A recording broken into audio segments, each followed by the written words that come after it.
Bएड BSc part third online classes में आपका स्वागत है। अपन बात कर रहे हैं विश्व के प्रादेशिक भूगोल और प्रादेशिक भूगोल के अंतर्गत अपन अध्ययन कर रहे हैं एशिया महाद्वीप की जलवायु। एशिया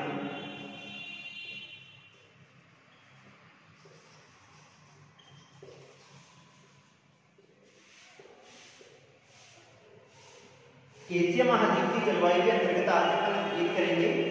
एशिया महाद्वीप की जलवायु के वर्गीकरण का अध्ययन करेंगे और वर्गीकरण की बात करें तो एशिया महाद्वीप की ऋतुओं को दो भागों में बांटा जाता है। एक ग्रीष्म ऋतु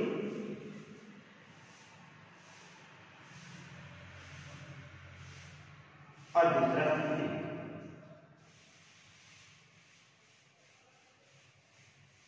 एशिया महाद्वीप में जो वर्षा होती है उस वर्षा का अधिकांश भाग ग्रीष्म ऋतु में होता है और ग्रीष्म ऋतु में होने के कारण से अपन जो वर्षा ऋतु का अध्ययन करते हैं वो किसमें करते हैं, ग्रीष्म ऋतु के साथ में किया जाता है। जबकि शीत ऋतु में केवल चक्रवात की वर्षा होती है। सबसे पहले अपन बात करते हैं ग्रीष्म ऋतु की। तो ग्रीष्म ऋतु का प्रारंभ कब होता है? जैसे ही मार्च माह प्रारंभ होता है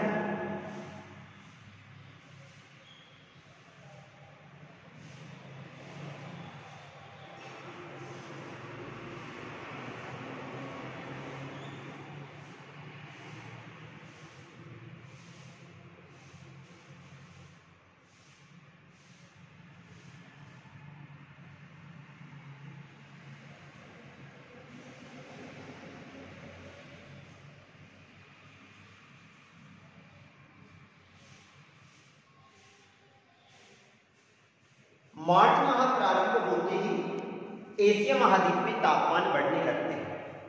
तापमान क्यों बढ़ते हैं? क्योंकि मार्च के बाद में सूर्य किधर जाता है, उत्तरायण हो जाता है अर्थात सूर्य की किरणें उत्तर दिशा की ओर बढ़ने लगती है।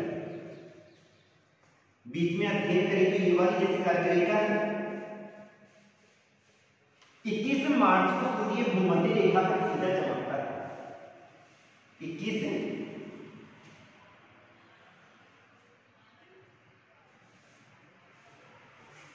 21 मार्च को सूर्य भूमध्य रेखा पर सीधा चमकने के कारण से संपूर्ण विश्व में इस समय तापमान में क्या हो जाती है, वृद्धि हो जाती है। और 12 घंटे का दिन होता है, 12 घंटे की क्या होती है, रात होती है। मार्च के बाद में सूर्य उत्तर दिशा की ओर जाता है अर्थात किधर जाता है, एशिया महाद्वीप की ओर जाता है। इस कारण से एशिया महाद्वीप के तापमान में वृद्धि होने लग जाती है और जिस स्थान में सूर्य सीधा चमकता है हमेशा वहां पर तापमान क्या होता है, अधिक होता है। तापमान अधिक क्यों होता है? क्योंकि सबसे पहली बात तो आती है उसको वायुमंडल से कम दूरी तय करके आना पड़ता है और दूसरा कम ही भाग को गर्म करना पड़ता है। इस कारण से एशिया महाद्वीप के तापमान में 21 मार्च के बाद में क्या होने लग जाती है, वृद्धि होने लग जाती है और मार्च के बाद में अप्रैल आ जाता है, मई आ जाता है, जून आ जाता है। 21 जून सूर्य कहां सीधा चमकता है, कर्क रेखा पर सीधा चमकता है और कर्क रेखा पर सीधा चमकने के कारण से इस समय राजस्थान के खार मरुस्थलीय क्षेत्र में, पाकिस्तान के पेशावर और मुल्तान वाले क्षेत्र में, इराक ईरान वाले क्षेत्र में और हिमालय के कुछ पर्वतीय क्षेत्रों में तापमान में क्या होने लग जाती है, वृद्धि होने लग जाती है। और इस समय तापमान की बात करें तो इन क्षेत्रों का तापमान 50 डिग्री सेंटीग्रेड के आसपास पहुंच जाता है। तापमान में इस क्षेत्र की बात करें तो यहाँ पर तापमान 50 डिग्री सेंटीग्रेड के आसपास पहुंच जाता है और इनके समीपवर्ती क्षेत्रों का तापमान 45 डिग्री सेंटीग्रेड तक पहुंच जाता है। लेकिन जैसे जैसे यहाँ से ऊपर की ओर जाते हैं यहाँ पर ध्रुवीय दशाएं होने के कारण से यहाँ पर जो औसत तापमान होता है वो कितना रहता है, 10 डिग्री सेल्सियस रहता है। तो ग्रीष्म ऋतु में सबसे पहले अपन बात कर रहे हैं तापमान की और तापमान की बात करें तो मार्च माह के बाद सूर्य उत्तरायण होने के कारण से संपूर्ण एशिया महाद्वीप के तापमान में क्या होने लग जाती है, वृद्धि होने लग जाती है।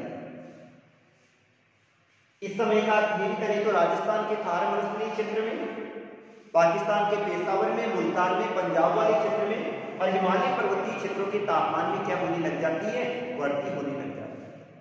कुछ क्षेत्रों का तापमान 50 डिग्री सेंटीग्रेड के आसपास पहुंच जाता है, तो कुछ का 45 डिग्री सेंटीग्रेड के आसपास पहुंच जाता है। लेकिन इस समय की बात करें तो पूर्वी क्षेत्रों में सूर्य की किरणें तिरछी पड़ती है और सूर्य की किरणें तिरछी पड़ने के कारण से यहाँ पर तापमान क्या होगा, कम होगा और इन क्षेत्रों का तापमान 10 डिग्री सेंटीग्रेड के आसपास रहेगा। अब अपन बात करते हैं दूसरी बात तो वायु।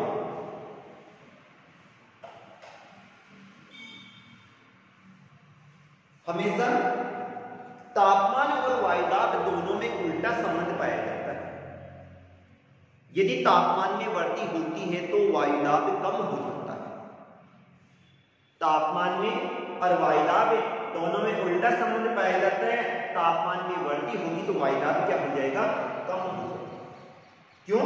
क्योंकि इन क्षेत्रों से हवा जैसे गर्म होती है, गर्म होने के कारण से हवा हल्की हो जाती है और वहां से संवहन धाराओं की उत्पत्ति होती है और इन संवहन धाराओं की उत्पत्ति होने के कारण से हवा कहां चली जाती है, ऊपर की ओर चली जाती है।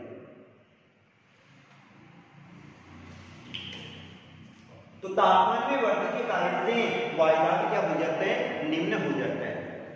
और इस समय का अध्ययन करें तो जिन क्षेत्रों में तापमान उच्च पाया जाता है उन्हीं क्षेत्रों में वायुदाब निम्न हो जाता है।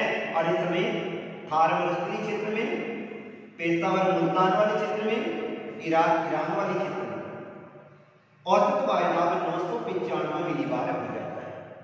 कितना हो जाता है, 995 मिलीबार हो जाता है। लेकिन इसी समय का अध्ययन करें तो इधर वाले क्षेत्र में कौन सा महासागर है, हिंद महासागर।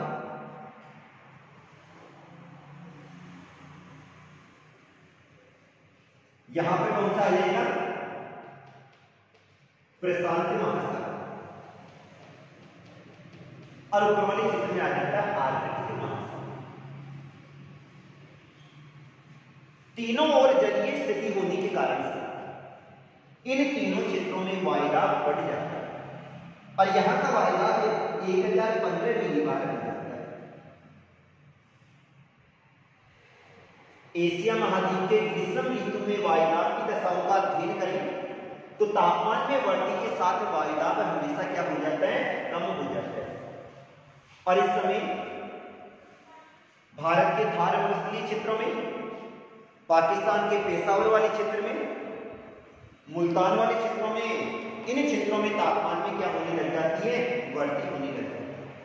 और तापमान में वृद्धि होने के कारण से इन क्षेत्रों का वायुदाब भी क्या हो जाता है, कम हो जाता है।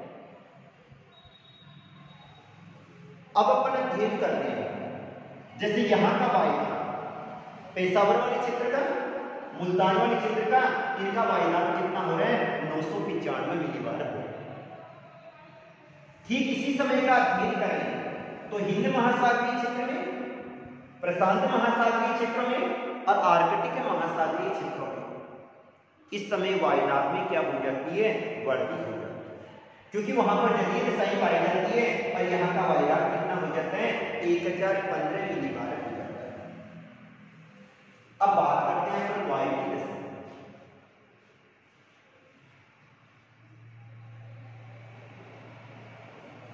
ग्रीष्म ऋतु में वायु की दशाओं की बात करें तो इस समय संपूर्ण एशिया महाद्वीप के तापमान में क्या हो जाती है, वृद्धि हो जाती है। और तापमान में वृद्धि होने के कारण से यहां पर तो निम्न वायुदाब पाया जाता है।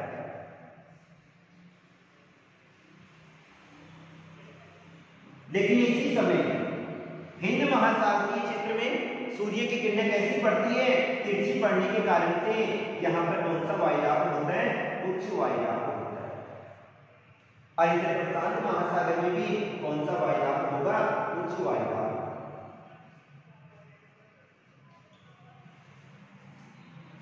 ग्रीष्म ऋतु में संपूर्ण एशिया महाद्वीप में तापमान में वृद्धि होने के कारण से एशिया महाद्वीप में निम्न वायुदाब हो जाता है। लेकिन प्रशांत महासागरीय क्षेत्रों में और हिंद महासागरीय क्षेत्रों में इस समय कौन सा वायुदाब रहता है, उच्च वायुदाब रहता है। अतः इस ग्रीष्म ऋतु में जो पवन चलती है वो जलीय भाग से इधर की ओर चलती है, इस तलीय भाग की ओर।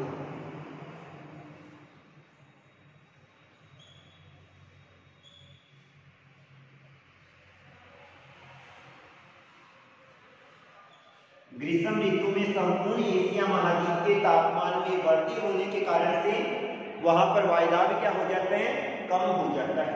और वायुदाब कम होने के कारण से ठीक इसी समय हिंद महासागरीय क्षेत्रों में और प्रशांत महासागरीय क्षेत्रों में इस समय वायुदाब क्या रहता है, उच्च रहता है। अतः पवन किधर चलती है, जलीय भाग से इस तलीय भाग की। आगे बात करते हैं अपन वर्षा तथा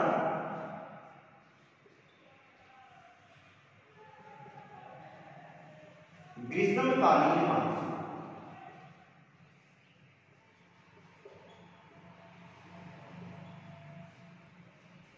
ग्रीष्म ऋतु की बात करें तो ग्रीष्म ऋतु में संपूर्ण एशिया महाद्वीप में वायुदाब निम्न हो गए और इस समय हिंद महासागरीय क्षेत्रों में और प्रशांत महासागरीय क्षेत्रों में वायुदाब उच्च पाया जाता है। अतः पवन जलीय भाग से इस तलीय भाग की ओर चलती है।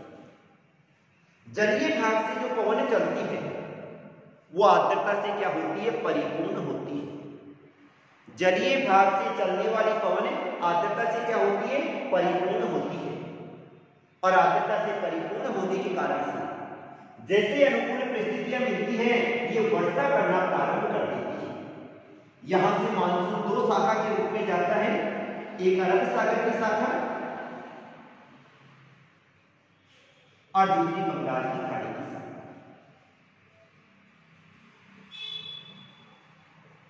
मानसून यहां से दो शाखा के रूप में विभक्त होती है। ऊपर वाले क्षेत्र में जाता है और एशिया महाद्वीप में स्थित मध्यवर्ती पर्वत पठार क्रम से टकराता है। ये वाली जो पर्वतीय श्रेणियां हैं, हिमालय जो पर्वतीय क्षेत्र है, ये हिंद महासागर से आने वाले मानसून को रोकता है और जैसे अनुकूल परिस्थितियां मिलती है, वर्षा करना प्रारंभ कर देता है। ये वाला जो मानसून है, ये दक्षिणी पश्चिमी मानसून के नाम से जाना जाता है।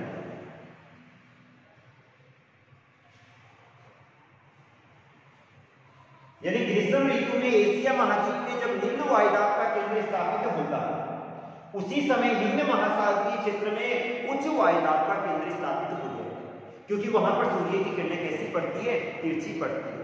पवन हमेशा उच्च दाब से निम्न दाब की ओर चलती है।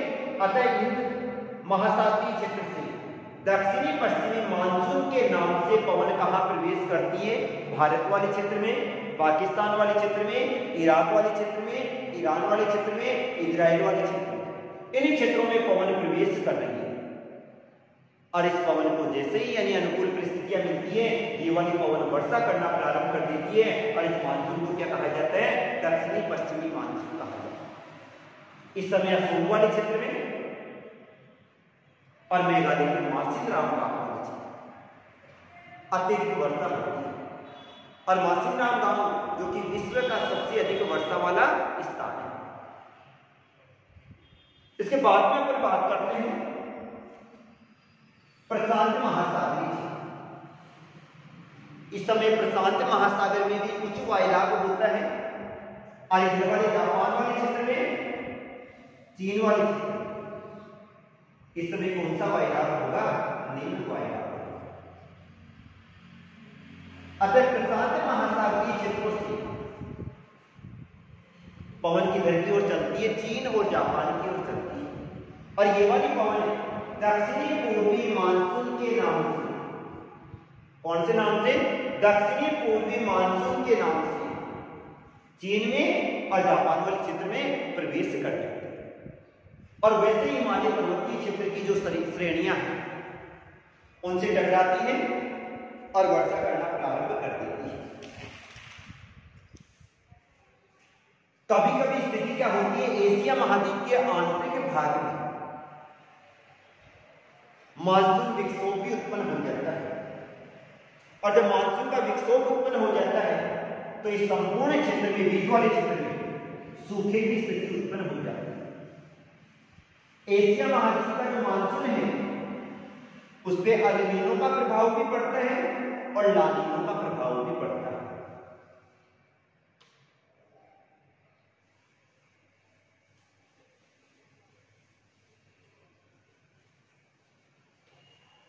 अब अपन बात करते हैं, दूसरी बात करते हैं C3।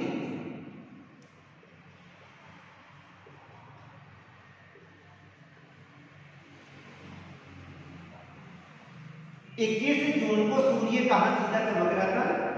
कर्क रेखा। जून के बाद में जुलाई, अगस्त और सितंबर, सितंबर माह में वापस सूर्य कहां चला जाता है? भूमध्य रेखा। और जैसे ही सितंबर माह में सूर्य भूमध्य रेखा पर जाएगा, एशिया महाद्वीप में सूर्य की किरणें तिरछी पड़ना प्रारंभ हो जाएगी। और जब एशिया महाद्वीप में सूर्य की किरणें तिरछी पड़ना प्रारंभ हो जाएगी, इसका मतलब एशिया महाद्वीप में तापमान क्या प्राप्त होगा? कम प्राप्त होगा। 21 जून को सूर्य कर्क रेखा पर सीधा चमक रहा है, 23 सितंबर को सूर्य वापस भूमध्य रेखा पर सीधा चमकता है, और सितंबर के बाद में सूर्य 22 दिसंबर को मकर रेखा पर पहुंच जाता है। और जैसे ही सूर्य मकर रेखा पर जाएगा, संपूर्ण एशिया महाद्वीप में तापमान क्या होने लग जाएगा? कम होने लग जाएगा। इस समय का अध्ययन करें तो इन क्षेत्रों में तापमान, औसत जो तापमान है वो 20 से 25 डिग्री सेल्सियस के आसपास पाए जाते हैं। लेकिन इधर वाला जो क्षेत्र है वहां पे ध्रुवीय दशाएं होने के कारण इसी क्षेत्रों का तापमान माइनस चला जाता है, अर्थात हिमालय के बिंदु से भी नीचे चला जाता है। इसके बाद में अपन बात करते हैं वायु की दशा। इस समय की बात करें तो सूर्य की किरणें तिरछी पड़ने के कारण से एशिया महाद्वीप में वायुदाब कौन सा हो जाएगा? उच्च वायुदाब। जबकि इस समय प्रशांत महासागरीय क्षेत्रों में कौन सा वायुदाब हो जाएगा? निम्न वायुदाब।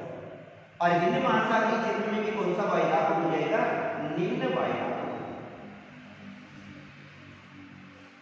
एशिया महाद्वीप में जैसे शीत ऋतु का आगमन होता है, वायुदाब क्या हो जाएगा? उच्च वायुदाब हो जाएगा। और उच्च वायुदाब होने के कारण से पवन हमेशा उच्च दाब से कहां चलती है? निम्न दाब की ओर चलती है। इस समय इस क्षेत्र का अध्ययन करें तो यहां पर स्थलीय दशाएं पाई जाती है, और यहां पर कौन सी होती है? जलीय दशा। अतः पवन किधर चल रही है? स्थलीय भाग से कहां चल रही है? जलीय भाग की ओर। पवन स्थलीय भाग से जलीय भाग की ओर चलने के कारण से इस पवन में आर्द्रता नहीं पाई जाती है, और इस पवन में आर्द्रता नहीं होने के कारण से वर्षा न के बराबर है।